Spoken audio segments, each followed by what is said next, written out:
Hey YouTubers, Mike Martins here, Mike Martins channel. I got an article I want you guys to weigh in on.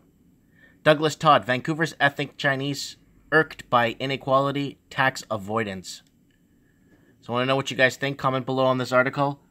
When urban planner Andy Yan spent an hour last week on Fairchild radio talk show, every Chinese and Mandarin-speaking person who called was irate about growing housing inequality and tax avoidance.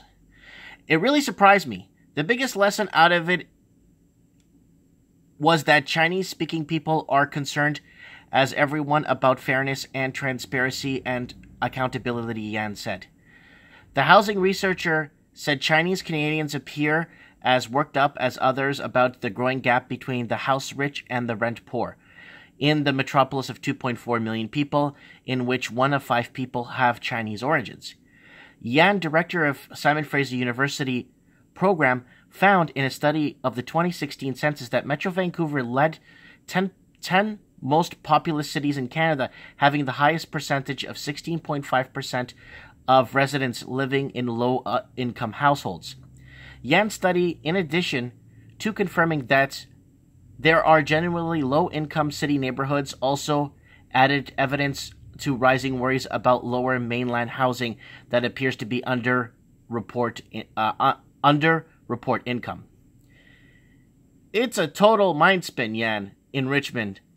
It seems to be special concern, he said, explaining how residents of the municipality who are 50% ethnic Chinese are concerned many households may be underreporting incomes and tax avoidances.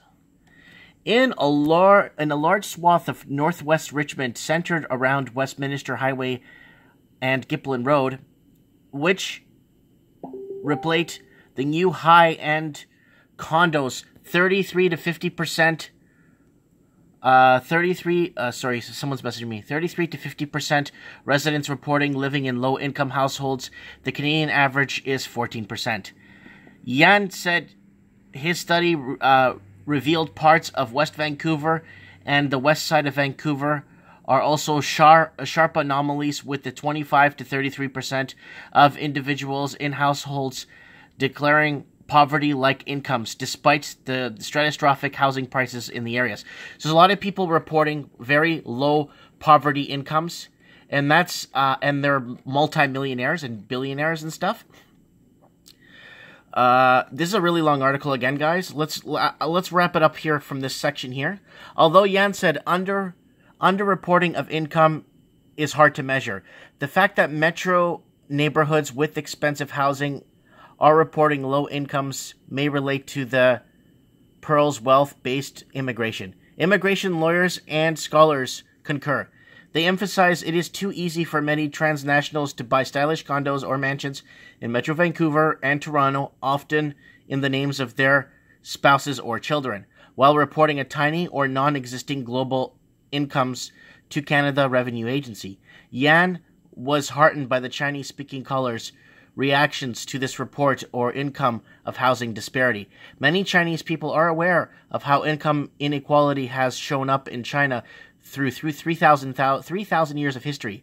They understand the instability that goes with it, he said. Some Chinese people are not doing that well in Metro Vancouver, and so many are concerned about having a real community, so they want to see the fairness. This is a really, really long article. I'm going to leave a link below. I want you guys to read this and let me know what you guys think about this. A lot of people not declaring what they make, or not declaring so they don't pay tax. So when they don't pay tax, a lot of them automatically jump on welfare or Social Security or something like that. So they could get, not Social Security, but they automatically jump on, I don't know if you want to call it benefits or support or you know what I'm saying? So that's the deal. So I want to know what you guys think on that. I want to tie it into this article. This is an old article I read for you guys last year. Canada wants more Chinese workers, students, and tourists, says Immigration Minister. And I've been following through with this. Canada has bumped this up here. I'll show you here. Chinese visas up. So people from China they're having been increasing from China for about 500,000 per year. So Canada apparently wants to push that to 750,000. That's in the rumor. That's just rumor that's going around. Lucrative tourist business. So they're looking at bringing in 750,000 and fast-tracking their visas and work permits so they could come in almost immediately. So that's what's happening. So there is going to be a divide, obviously, in cultures and stuff. And I want you guys to weigh in and let me know what you guys think. And I brought this up the other day, too, when I was discussing outside. I think Chinese is going to be a mandatory language to learn in Canada because all the free market countries, I believe. And I think Chinese is definitely a language that must be learned to be able to do business with the other half of the country, right? So I want to know what you guys think about that. Comment below, and your comments are very important. Thank you, guys.